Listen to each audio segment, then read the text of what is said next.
Day one of the Declutter Your Kitchen 5-day challenge. I am Tara, your host, and I'm so excited. Honestly, I've been sitting here for the last 3 minutes nursing little baby Corey, my baby number 11, waiting for 11:30 to come because I am so excited about this declutter challenge.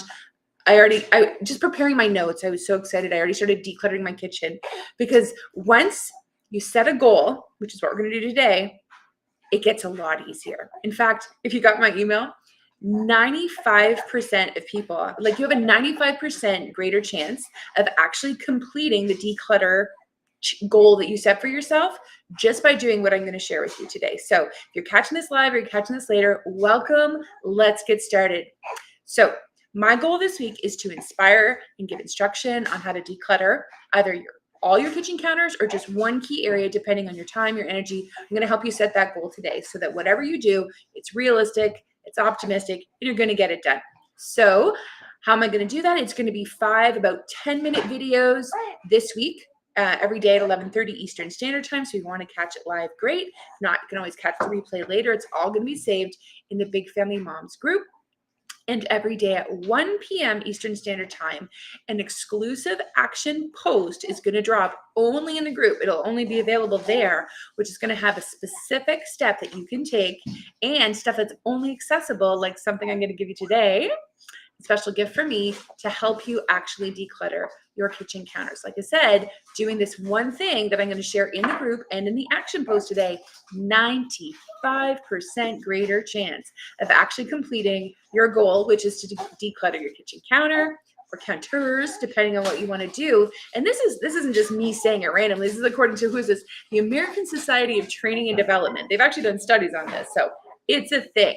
So if you want to participate with the giveaway during the live challenge only, so if you're catching this, I don't know, a year from now in the future, this won't be available. But right now, it is available to actually win a prize, and they're going to pick one grand prize winner at the end of the week. And how you would do it is simply by commenting on the video today and on the action item post coming in the afternoon. So if you comment on both, the 5 videos of this week and the 5 action item posts, then boom, you're in the giveaway. And the less people who do it, the better chance you have to win. So I don't know if you want to do it or less people to do it. That's how it's going to work. So the posts, the giveaway, let's get to it. So today we're setting a goal. And I'm going to give 2 pieces of expert advice that help me with goal setting every single time, especially as a big family mom, because our kitchens can get crazy, right? I'm looking at my kitchen behind my laptop right now. I have an open concept kitchen. It opens into the dining room where I'm sitting right now.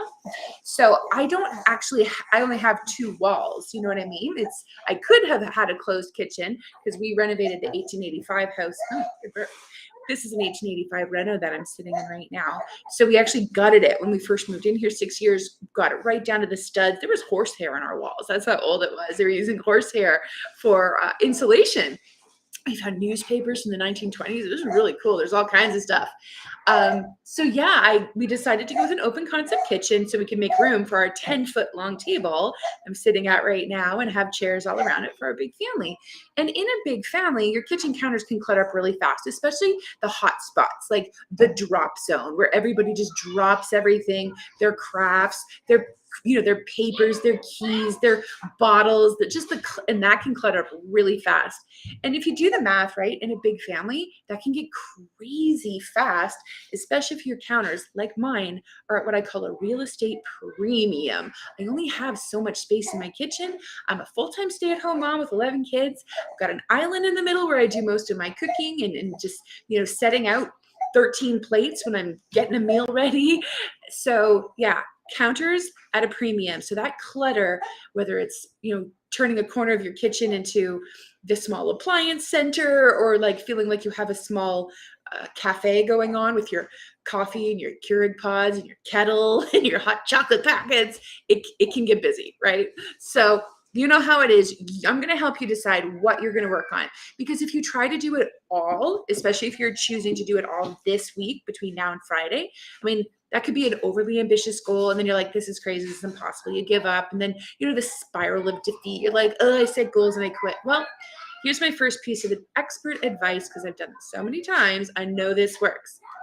Set a realistic goal. Do you want to declutter all your kitchen counters this week? Well, that's going to take time depending on, your starting point. So decide for yourself right now, even just as maybe you're sitting in your kitchen like I am, you're looking and you're like, okay, where is the one spot I'm going to work on this week? Is it the drop zone where there's all the homeless things and things in limbo that I just haven't put away for a couple months and they drive me crazy? Is it kind of more of just this, the small appliance center, like I said? You pick a goal, and I have a gift I'm going to give in the action post today that comes at 1:00 in the group. That's going to actually give you a checklist, the checklist I use, so you can actually go through it and identify your hotspot. I've got more areas that I mentioned today because I'm just getting off the top of my head. I ran a poll in my group to see what were the really key areas that big family moms really struggle with clutter in the kitchen. The one that I mentioned, those are the top biggies, but there's more. So what will be the counter, the hot zone, as I call it, that you're going to zoom in on? Do you want, and then the second piece is when. So once you've defined what hot zone of declutter in your kitchen, which counter you're going to do, then it's defining just, well, when. When will I get it done? Is it realistic to work on it this week between now and Friday? I mean, if you're like, yeah, I could totally do it, it's not that bad, great, then make that your commitment. But if you're like, oh, this is actually going to be more of a month-long project, and you can already sort of see 2 steps ahead that if you're going to move, let's say, for example, all the vitamins and supplements that you have on your counter, I know I had them. I did this just last night. I looked at it and I was like, okay, I've got all my vitamins and supplements. I take them every day in the morning, really good, but I actually don't need them to be right in front of my face and cluttering up my high real estate in my kitchen counters. I decided I wanted to put it into this little tiny mini cupboard that we have. I keep all my recipe books in there, but it was packed. I was like, there's no room. So I had to do a 2-step declutter process, and you might be facing that. You want to set a longer end date for yourself. Maybe you want to set this, I'm going to do this in 30 days. So though I'm doing this in a week, you can come back to this, and say, I'm just going to do it over 5 weeks. I'm going to do day 1 is actually going to be week 1 for me. I'm just going to work on the first thing and take a whole week to do it.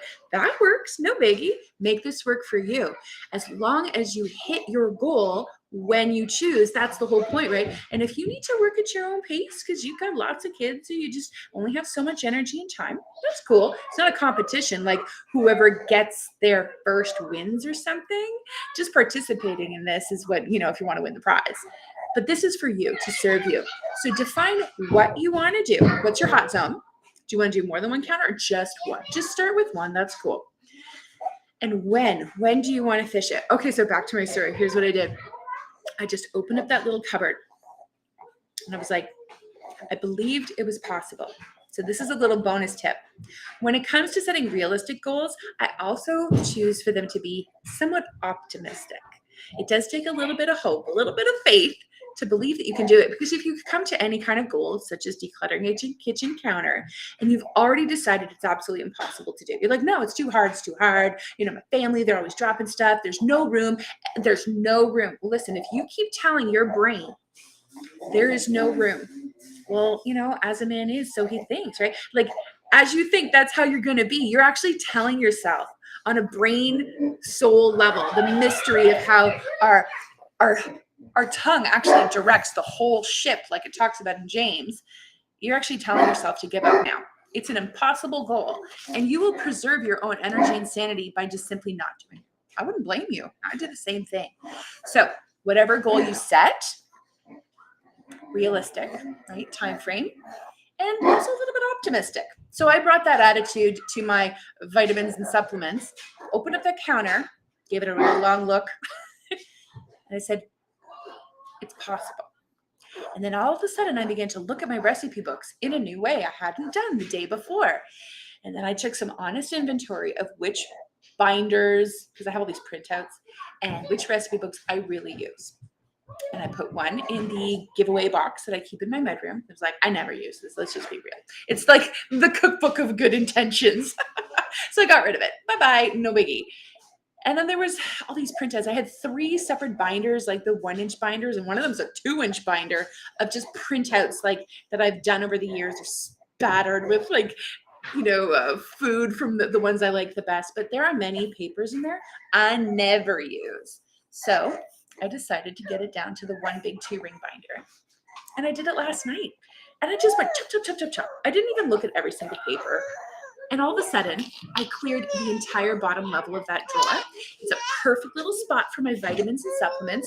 They fit in there so well. I took them this morning and I just sighed a happy sigh because the decluttering had begun. I had a very small task. It was realistic for me in the time frame and energy that I had, and I got it done. So today, set a goal. I will have that action item posted, I promised, at about 1 o'clock in the group, and it will have the link to that checklist. If you want to print it out, you can just click and you'll have it immediately, and it'll also send you an email as well, so you can grab it later if that works better for you. So before I pop out, let's talk about the elephant in the room, your family, your big family. They might be part of the problem, especially if you're thinking of the drop zone, right? Like you haven't been making this hotspot drop zone and dropping off crafts and sweaters and bags and whatever else is all there, right? You haven't been doing it on your own. This is probably isn't, just a solo effort. It's a family effort. So you might be feeling a little bit like, oh, this is great, Tara. I could set my goal, a realistic, optimistic goal, but then it's all going to fall apart because my family is going to undo it in like shocking amount of speed. And that's frustrating. And I don't want to have that emotional dynamic going on in my home. So how do I do this in a big family model? Well, this is how I do it. If it's something I know I'm going to need my family's cooperation and, support for it to actually work, then I simply put them on notice. And I usually do it at the table when we're all together almost every single night, unless my husband's doing like this major overtime with his handyman work. We have dinner together every night, the whole family. Depending on the dynamic with your husband, it might be better to talk to him privately and say, hey, hun, especially if he's a big part of it. If he's actually the one who leaves receipts and papers and keys and sunglasses and whatever, right? And you're like, hey, I love you so much. But as the full-time stay-at-home mom, and I'm running my home, like this is my workplace effectively, right? This is where I work, and I don't leave stuff in your workplace. I would really appreciate it if you would make this more functional for me. So you could have a private talk with him, and I would recommend that just out of respect and courtesy because he's not your child. However, for your children, you can just put them on notice with a pleasant posture of a professional mom in her home as the keeper of the home, as the queen of the kingdom. That's how I look at myself. By God's grace, I'm going to stand tall and say, hey, everybody, I have an announcement to make. And then tell them your goal. I am going to declutter this part of the kitchen, and I'm going to be doing it this time frame. And here's what I expect from you, right? Here's how you will be responding. Just let them know. You weren't really asking, right? You're the mom. You're telling. So you can just pleasantly, that pleasant but firm smile, knowing that you are a steward of that and what has been entrusted to you, this home, and you are simply advising them of the change so that they know it's coming. And then as they maybe are, not getting used to the new change of, and we'll go through it this week. I'll talk more about the drop zone specifically, especially with all the papers and the toys and the stuff. I'm going to do that in day 3 and day 4. And you can begin to facilitate them so that it doesn't just all be undone in the first week when you started. So those are my tips for today. I look forward to your comment on the video. And all you have to say is like, hi, or I'm here, just any kind of comment if you want to get in the giveaway. And the action item post will be there at 1 o'clock with the gift for you. And I'll see you tomorrow for day 2, where we're going to take it to the next step real quick. This is going to be fun. We're going to get it done